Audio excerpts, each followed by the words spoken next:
오늘 여러분 우리가 야유회를 앞두고 참 그 이제 교회의 그 본질적인 중요한 요소에 대해서 한번 우리가 같이 생각해 봤으면 좋겠다. 그래서 잠시 그 신명기 말씀을 좀 접어두고 오늘 이 말씀을 같이 준비해서 은혜를 나누기를 원합니다.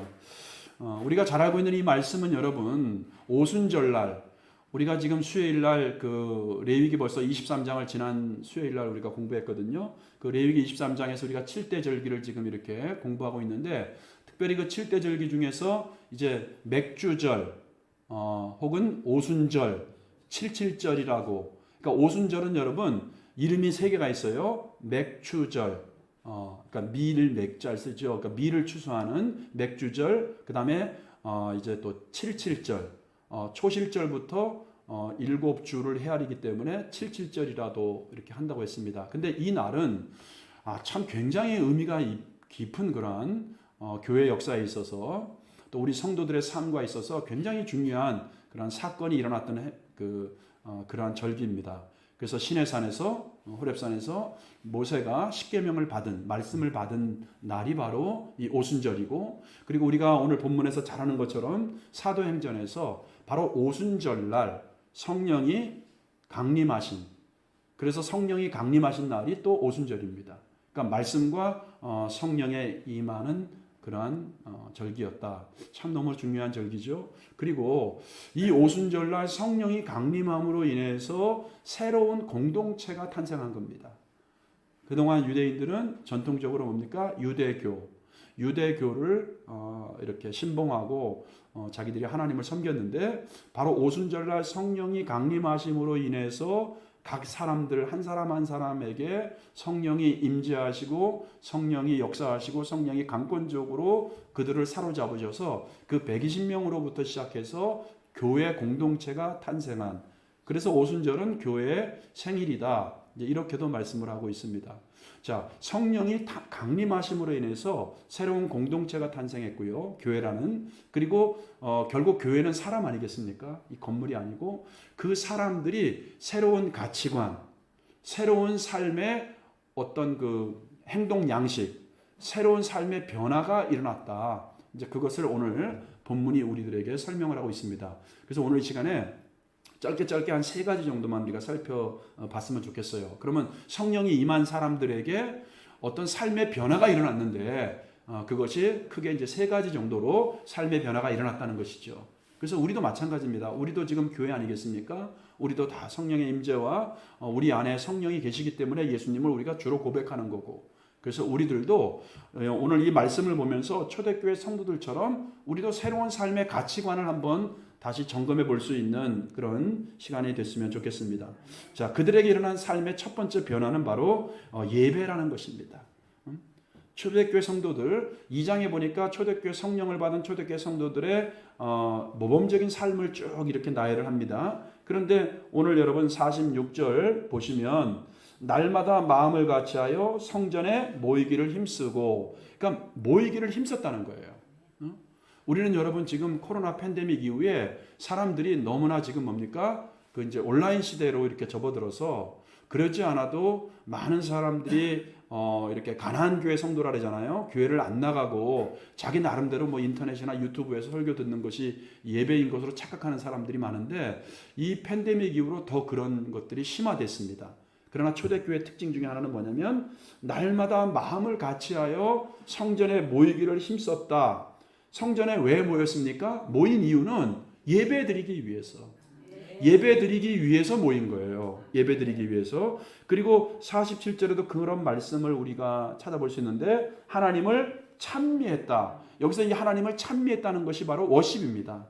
그러니까 나를 구원하시고 나에게 은혜 베풀어 주신 나의 하나님, 창조주와 또 전능하신 하나님, 나를 죄에서 해방시켜 주신 하나님, 나를 구원하신 하나님을 우리가 찬양했다, 워십했다는 거예요. 예배라는 겁니다, 여러분. 그러니까 우리가 초대교회 성도들의 독특하면서도 삶에 바뀐 삶의 변화가 뭐냐면 첫 번째는 뭐예요? 예배라는 거예요. 그래서 우리 그리스도인들은 여러분 가장 중요한 게 뭡니까? 예배입니다, 예배. 그래서 우리가 예배에 실패하면 우리 인생이 무너지는 겁니다. 여러분 특별히 우리가 주일날 함께 모여서 드리는 이 예배 있죠. 이것을 여러분들이 여러분이 구원받은 성도로서 이 예배 중심의 삶을 여러분들이 놓치지 말기를 바랍니다. 우리 신앙이 병들어가는 것도 마찬가지예요. 우리가 참 오늘날은 이제 사회가 다변화된 사회가 되었고 삶의 양식과 문화가 바뀌다 보니까 옛날 농경 그런 문화도 아니잖아요. 그러니까 이제는 뭡니까? 점점 예배가 이제는 뭡니까? 그 수요 예배도 이제는 사람들이 점점 등한시하게 되고 그래서 이 상황과 현실에 맞춰 보니까 이제 어떤 교회는 또 이제 수요일 날 사람들이 다 맞벌이 부부잖아요, 대부분. 그 수요일 날 이렇게 일 끝나고 너무 힘들고 또 혹시 못 오고 지치고 이러니까 어떤 교회는 이제 수요 예배 대신에 금요일로 이렇게 또 드리더라고요. 그러니까 어떻게 보면 또 일리가 있는 것 같아요. 왜냐하면 이 수요일 날 많이 못 모이니까 금요일 날은 여러분들 일당 다 마무리하잖아요. 금요일 날 일 다 끝나니까 금요일 날 모여서 차라리 금요일 날 예배와 기도회를 우리가 수요일 하는 것처럼 이제 그렇게 하는 교회도 있고, 그리고 또 이 저녁에 모이기 힘드니까 수요일 날 올 수 있는 사람들이 오전에 또 모이는 교회들도 있고, 그 직장인 예배도 있고. 자, 어쨌든 간에 여러분, 예배가 이렇게 다양화된 어떤 그 문화와 삶의 상황 속에서 시간이라든지 장소가 좀 바뀔 수는 있겠지만, 그러나 중요한 우리 성도의, 구원받은 성도의 가장 우리가 붙잡아야 될 중요한 가치는 뭐냐면 예배의 승리자가 되는 것입니다. 특별히 주일은 여러분 우리가 다 쉬잖아요. 이제는 또 우리가 주일은 주님께서 우리에게 주신 안식일이고 쉬어야 되는 날이고, 하나님께 쉬면서 우리가 교제하고 예배하는 날이고, 그렇기 때문에 여러분 주일날은 여러분들이 하나님과 선약이 있는 날이다, 이렇게 생각하셔야 돼요. 뭐 조금 내 중심에 내가 다른 일이 있고 바쁜 일이 있고 하는 게 아닙니다. 그러니까 주일날은 항상 우리가 하나님께 예배하는 날이다, 이것을 초대교회 성도들이 우리에게 보여주고 있다는 것입니다. 그러니까 우리가 예배만 성공해도 우리 인생이 열리고 우리 인생이 승리자가 될 수 있다. 여러분, 예배가 우리 삶의 목적이라는 것을 여러분이 새롭게 깨달으시기 바랍니다. 이거는 신약만 얘기하는 게 아니에요. 하나님이 애굽의 노예 가운데 있던 이스라엘 백성들을 출애굽하여 구원한 목적도 출애굽기 5장 1절에 보니까 내 백성을 가게 하여 그들이 광야에서 나를 위하여 뭡니까? 제사 예배하게 하라. 하나님께 경배하게 하라. 그것이 출애굽한 목적이에요. 그러니까 구약에서도 구원받은 성도들이, 구원받은 이스라엘 백성들이 하나님의 백성으로서 예배하기 위해서 하나님이 그들을 애굽으로부터 압제와 학대 가운데 포로로 있던 그들, 노예로 있던 그들을 하나님께서 해방시켰다. 또 출애굽기 마찬가지입니다. 5장 1절뿐만 아니고 5장 3절에서도 우리가 사흘길쯤 광야로 가서 창조주 우리 하나님께 희생물을 드리게 하소서. 똑같은 말이거든요. 목적은. 자, 따라해 보세요. 우리를 구원하신 목적은 나의 하나님께 제사 드리게 하기 위해서, 예배 드리게 하기 위해서. 할렐루야. 신약에서도 성령이 임재한 것도 뭡니까? 임재하셔서 그들이 바뀐 삶의 새로운 가치관이 뭐예요? 예배 중심의 가치관으로 그들이 바뀌었다.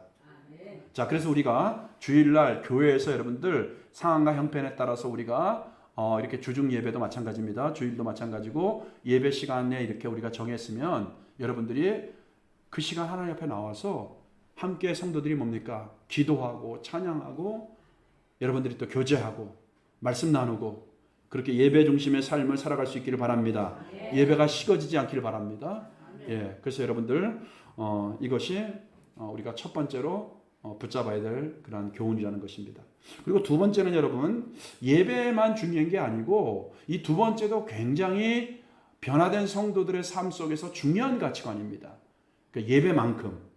그래서 오늘 본문 사도행전 2장 44절 45절에 보니까 믿는 사람이 다 함께 있어 모든 물건을 서로 통용하고, 45절 같이 또 45절 시작, 또 재산과 소유를 팔아 각 사람의 필요를 따라 나눠주며. 자, 오늘 이 성경 구절을 잘못 해석해서 이단들이 있죠. 이단들이 모든 재산을 다 팔아갖고선 다 자기들에게 바치라고. 그래서 자기들의 어떤 그 공간 있잖아요. 자기들의 공간 속에서 뭐 합숙 이렇게 또 같이 이렇게 살고. 이단들이 이거 잘못한 겁니다. 이건 그 상황이 아니에요. 왜냐하면 당시에 유대교인들이 예수를 믿으면 유대교 공동체에서 출교를 당했어요. 그러니까 유대교 공동체에서 출교를 당하니까 그들은 여러분 뭐예요? 삶의 기반이 무너지는 겁니다. 먹고 살 길이 없어요. 가난한 사람들은 굶어 죽어야 됩니다. 먹고 살 길이 없습니다. 그러니까 그들에게 뭡니까? 새로운 삶의 기반이 되는 것을 은혜 받고 변화된 성도들이 만들어주기 위해서 자기의 재산과 소유를 팔아서 그렇게 유대교 공동체에서 삶의 기반이 무너지고 가난해서 이제는 먹을 것도 없는 이런 사람들을 위해서 그 사람들의 필요에 따라 나눠준 거거든요. 이것이 바로 여러분 성도의 아름다운 교제입니다. 그러니까 서로의 연약한 부분, 서로의 이렇게 좀 없는 부분 이런 것들을 서로 뭡니까? 베풀고 나누고 희생하고 섬기는 걸 볼 수 있어요. 그러니까 여러분 이 참된 교제는 우리가 인색한 마음으로는 할 수 없습니다. 자기중심적인 삶으로는 할 수 없어요. 성령이 오시면 바로 하나님을 사랑하듯이 그렇게 나의 형제 자매에 대해서 사랑하는 마음이 싹 터서 인색한 마음이 사라지고 또 나의 가진 것을 서로 나누는 그러한 모습이 바로 초대교회의 모습이었다. 사랑하는 성도 여러분, 이것이 바로 저와 여러분들의 모습이 될 수 있길 바랍니다. 그러니까 인색한 마음이 떠나고 그죠? 또 함께 나누어주는 내가 가진 것을 베풀고 나누는 그러한 저와 여러분 될 수 있기를 바랍니다. 이것이 바로 예배만큼 중요한 초대교회의 두 번째 모습이었다.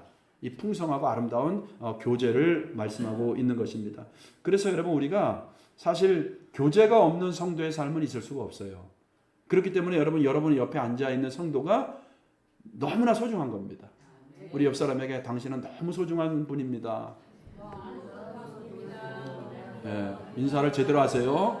억지로 하지 마시고 당신은 정말 소중한 분입니다. 이렇게 왜 이 소중한 분을 내가 섬길 수 있고 이 소중한 분과 내가 교제할 수 있는 것이 바로 하나님이 교회를 탄생시키고 우리들에게 바라는 요구하는 모습이기 때문에 그렇습니다.